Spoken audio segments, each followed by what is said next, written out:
Welcome to the first Dot the I podcast of the year. Big C here. Make sure you guys go ahead and smash that thumbs up button and subscribe if you are brand new. Also, make sure you follow your boy on Twitter and Instagram at Big C Got Game. We are in season 5. That's crazy, right? And the dominance continues. 56-10 was the final over Oregon State. Not going to lie, I was shocked in practice and in the spring game. Emory Jones had me a little nervous. His accuracy was a concern for me, but the redshirt sophomore had himself a game. He completed 13 of his 16 passes, threw for 340 yards and 5 touchdowns. He had full command of the offense, and the deep ball was definitely in full effect. The ground game, disappointing. J.K. Dobbins takes over for arguably the best college football player of all time, Mike Weber, and he got off to a slow start. 104 yards on 26 carries, but he did get into the end zone twice. This week, we also got to see a lot of the backups in the game. Brian Snead carried the ball 6 times, and Master Teague III also got a carry. But the shocker goes to Darrell Johnson. The freshman QB ran the option play to perfection, and he took it to the house from 51 yards out. Zone 6 had themselves a day as well. It started with Trevon Grimes turning a curl route into a 50-yard TD with a nasty spin move. But big play, Jalen Gill went off. 2 grabs, 103 yards, and 2 touchdowns. So, yes, both of his catches were touchdowns. We also got to look at the speedy Lamar Ray, who caught a 47-yard bomb from Jones.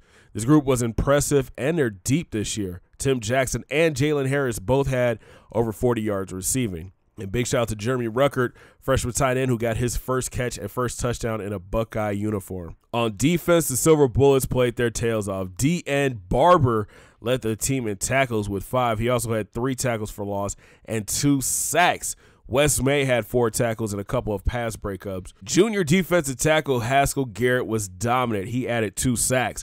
Dime quarter Dan Eaton added a sack, and so did Bryant Neal. The D looked fast, especially in the secondary. Sheffield, Wade, Okuda, and the rest of the BIA held the Beavers to 155 yards passing. The only thing missing from this game was an interception. Something new for this year's podcast, we'll announce champions from each corps, meaning they will get an extra Buckeye on their helmet. For week 2 on offense, Emory Jones, Jalen Gill, Jalen Harris, and Trevon Grimes. On defense, Haskell Garrett, Darrell Barber, Wes May, and Kendall Sheffield. And their players of the game goes to Emory Jones and Darrell Barber and Haskell Garrett. So entering week 2, the Buckeyes were ranked number 2 in the nation, but after week 2, our Buckeyes moved into the number 1 spot. Former number 1 Clemson took an L and fell out of the top 10.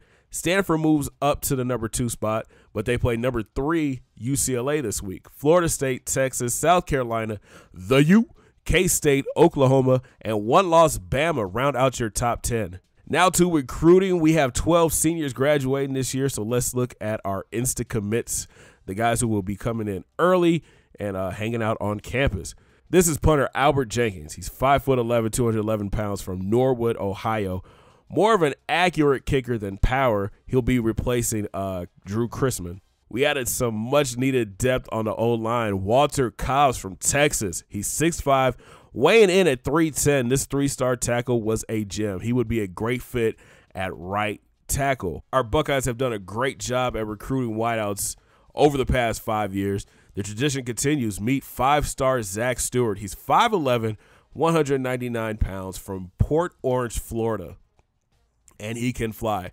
Great speed, amazing route running, and great catching. He has to work on his elusiveness and his catch in traffic, but he's going to be great out of the slot. But the additions to Zone 6 weren't done there. Meet Ryan Coleman, 6'4", 204. He is the number 1 receiver recruit in the nation. The Florida native reminds me a lot of Ben Victor. Decent speed, great route running, and can catch and jump. We have a board full of players that I'm going to be transforming into current players, you know, the guys that the Buckeyes have already signed. For instance, corners Marcus Hooker, Amir Reep, and Sevin Banks. O-linemen Matthew Jones and Doug Nestor. Linebackers Taraji Mitchell and Kayvon Pope. Wideout Blue Smith, and D-lineman Antoine Jackson Jr. and Jerron Cage. So our Buckeyes are headed to South Bend this week to take on the Irish. This will be their first game of the season and their first game in the Big Ten. The Irish are led by stud QB Ian Book. Behind him, he has 2 stud running backs, Tony James Jr. and Chris Patrick. Out wide, the receivers are led by Claypool and McKinley and Eric Grant. He's a dangerous weapon at tight end. On defense, the Irish have a solid D-line led by Julian Akawara and Fred Setzer. Jonathan Jones leads a speedy linebacking core, and Troy Pride Jr. leads a veteran secondary, but look for the Buckeyes to take advantage of their young corner, Calvin Stanford. It's time to kick off Big Ten play with a trip to South Bend. The number 1 ranked Buckeyes look to continue their winning ways against the number 22 ranked Irish.